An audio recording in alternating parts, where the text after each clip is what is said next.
सम्मान करें हमारे चिराग पासवान जी को।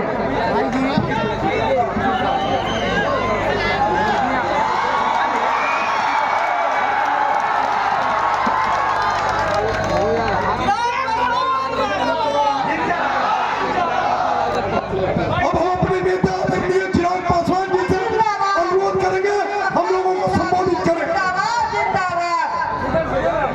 साथियों,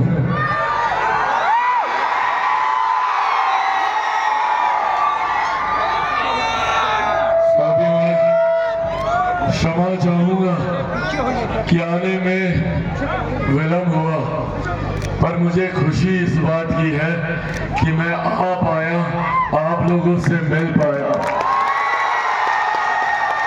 मेरे लिए ये काफी चिंता का सबब था जब हेलीकॉप्टर ने समय के अभाव की वजह से यहाँ पर उतरने से मना कर दिया गया था।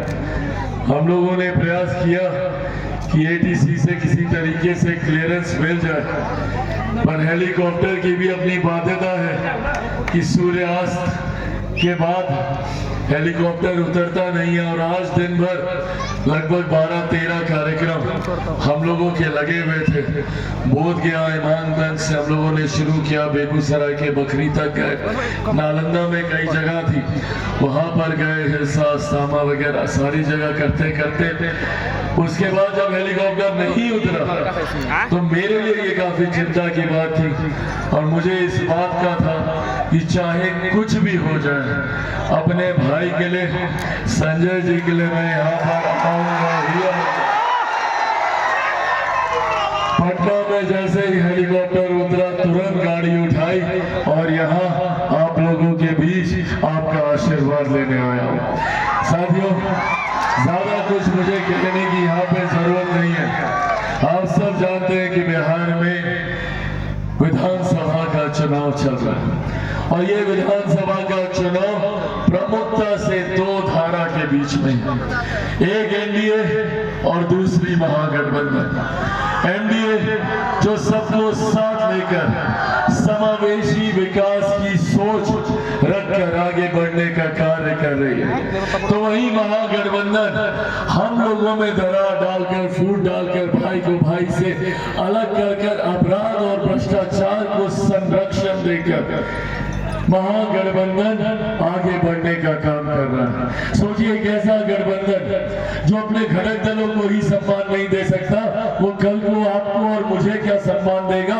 पूछिएगा राजद कांग्रेस के नेता जब यहाँ पर आएंगे।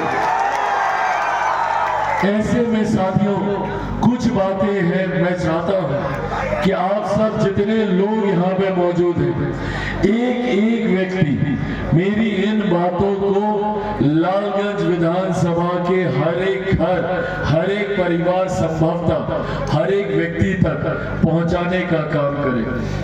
एक बात तो तय है साथियों, मैं लगभग पिछले 15 दिन से प्रचार कर रहा हूं और जहां जहां भी जा रहा हूं, नामांकन सभाओं से हम लोगों ने शुरुआत की थी, चुनावी सभाओं तक आए, बीच में दिवाली, छठ महापर्व, सार्वजनिक मंचों पर जहां जहां भी मुलाकातें हुई लोगों से, एक बात तय है, एक बात स्पष्ट है कि 14 नवंबर को जब परिणाम आएंगे तो बिहार में एक बार फिर से एनडीए की सरकार बनने जा रही है, इसमें कहीं कोई शक। और देखिए, आप सब मेरे अपने हैं, मेरी लोकसभा है, तो मैं कतई आपको कोई गलत जानकारी नहीं दूंगा। जो रुझान आ रहे हैं, जो सर्वे आ रहे हैं सरकार के पास, हम लोगों के पास जो जानकारी आ रही है, ये बात 100% है कि बिहार में और एक मजबूत एनडीए की सरकार बनने जा रही है। तो अब जब मजबूत एनडीए की सरकार बनने जा रही है तो इसमें गलती से भी हमसे कोई गलती नहीं होनी चाहिए। बिना किसी के बहकावे में आए, बिना किसी की बातों में आए, हम लोगों को इस बात को ध्यान में रखना है कि बिहार में इस बार नरेंद्र मोदी जी के सोच वाली सरकार बनने जा रही है, मुख्यमंत्री नीतीश कुमार जी के अनुभव वाली सरकार बनने जा रही है, जीतन राम मांझी जी के समर्थन वाली सरकार बनने जा रही है, उपेंद्र कुशवाहा जी के साथ वाली सरकार बनने जा रही है और चिराग पासवान के बिहार फर्स्ट और बिहारी फर्स्ट की सरकार बनने जा रही है। ऐसे में जब ये सरकार बनेगी तो अगले 5 साल हमारे बिहार के लिए स्वर्णिम काल के तौर पर होंगे। आप पिछले 1.25 साल का अनुभव देखिए, जब से तीसरी बार मेरे प्रधानमंत्री देश के प्रधानमंत्री बने हैं, पिछले 1.25 साल में प्रधानमंत्री ने 12-13 बार बिहार आने का काम किया चुनाव से पहले, और जब से चुनाव शुरू हुए हैं 4 बार प्रधानमंत्री जी बिहार आ चुके हैं और अभी और 2 दिन के बाद फिर आने वाले हैं। ये दर्शाता है कि मेरे प्रधानमंत्री की प्राथमिकता में बिहार है। वो चाहते हैं कि बिहार आगे बढ़े, क्योंकि उनका भी लक्ष्य है 2047 तक भारत को एक विकसित देश बनाना, और भारत विकसित देश तब बनेगा जब मेरा बिहार विकसित बनेगा, बिहार का हर एक जिला विकसित बनेगा, बिहार की हर एक विधानसभा विकसित बनेगी, जब मेरा लालगंज विकसित बनेगा, यहाँ का हर एक प्रखंड, हर एक पंचायत, हर एक गांव, हर एक घर, हर एक परिवार, संभवतः हर एक व्यक्ति जब विकसित बनेगा तब जाकर मेरा देश विकसित बनेगा। और इस सोच के साथ मेरी सरकार काम कर रही है। पिछले 11 सालों में 25 करोड़ से ज्यादा लोगों को गरीबी रेखा से बाहर निकालने का काम मेरे प्रधानमंत्री की नीतियों ने किया। बिहार में एक बड़ी आबादी आज भी दहलीज पर है गरीबी रेखा से बाहर निकलने की। क्यों? क्योंकि एक के बाद एक गरीब कल्याण की जितनी योजनाएं केंद्र सरकार की हो, राज्य सरकार की हो, महिलाओं के सम्मान के लिए शौचालय बनाना हो, उनके स्वास्थ्य की चिंता करके उनको उज्ज्वला योजना का लाभ देना हो, या कोई गरीब परिवार आर्थिक अभाव में इलाज से वंचित न रह जाए, आयुष्मान के माध्यम से 5-5 लाख रुपए का उनको मुफ्त इलाज का बंदोबस्त कराना हो, या फिर देश ही नहीं दुनिया की सबसे बड़ी गरीब कल्याण की योजना जिसका श्रेय मैं मेरे नेता, मेरे पिता आदरणीय रामविलास पासवान जी को भी देता हूं कि आज प्रधानमंत्री गरीब जन कल्याण अन्न योजना के तहत देश में 80 करोड़ लोगों को मुफ्त में अनाज मिल रहा है। बिहार की एक बड़ी आबादी को मुफ्त में अनाज मिल रहा है। ये तमाम योजनाएं आर्थिक सशक्तिकरण की ओर है। गरीब परिवारों के हाथ में कैसे ज्यादा कमाई बचे, कैसे ज्यादा पैसा बचे, उस दिशा में है।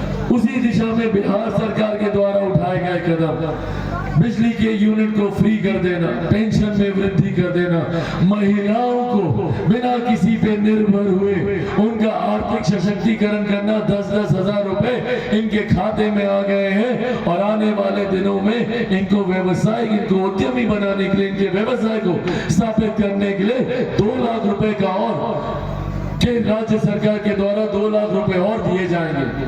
क्योंकि जब एक महिला अपने पांव पे खड़ी होती है, वो अकेले नहीं, वो पूरे परिवार को लेकर खड़ी होती है, पूरा परिवार को वो सशक्त करने का काम करती है।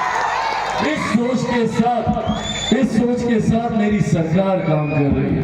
केंद्र सरकार, राज्य सरकार, हम दोनों मिलकर, और ये खूबसूरत व्यवस्था है। केंद्र में प्रधानमंत्री, बिहार में मुख्यमंत्री नीतीश कुमार जी, हम तमाम एनडीए के घटक दलों का समर्थन। इसीलिए अगले 5 साल बिहार के लिए अति महत्वपूर्ण होने वाले हैं। और इन 5 सालों में जब बिहार की दूसरी विधानसभाएं विकास का और डबल इंजन की सरकार का लाभ ले, तो गलती से भी चूक हमसे नहीं होनी चाहिए। लालगंज भी उतना ही लाभ ले, और ये लाभ लालगंज को तब मिलेगा जब लालगंज से एनडीए के प्रत्याशी यहां से विधायक बनकर जाएंगे, जब भारतीय जनता पार्टी के प्रत्याशी यहां से विधायक बनकर जाएंगे, जब विधायक के रूप में मेरे भाई संजय सिंह जी यहां से विधायक बनकर जाएंगे।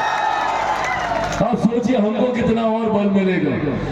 अगले 4 साल केंद्र की सरकार है। आप लोगों के आशीर्वाद से साल हुआ हमको सांसद बने को, अभी 4 साल और है। इन 4 सालों में हम दोनों भाई मिलकर काया पलट सकते हैं यहाँ की। क्यों? क्योंकि डबल इंजन की सरकार, और इसके लाभ क्या होते हैं बगल के राज्य में देखिए ना, उत्तर प्रदेश में, जहाँ पे डबल इंजन की सरकार एक लंबे समय से है, देखिए किस तरीके से उत्तर प्रदेश विकास की राह पर आगे बढ़ रहा है। ऐसे में जरूरी है मुख्य धारा के साथ जुड़े रहना, जरूरी है ऐसे व्यक्ति का चुनाव करना जो कि कल को जब जीत कर जाएंगे तो मुख्यमंत्री जी के बगल में बैठकर आपकी समस्या का समाधान करेंगे। मेरे प्रधानमंत्री केंद्र सरकार से संवाद कर आपके लिए योजनाओं को लाने का काम करेंगे। और तो और सबसे बड़ी बात, एक ऐसा व्यक्तित्व, एक ऐसा इंसान जो हर सुख दुख में आपके साथ रहा, भले कोई दुख की घड़ी हो। मैंने देखा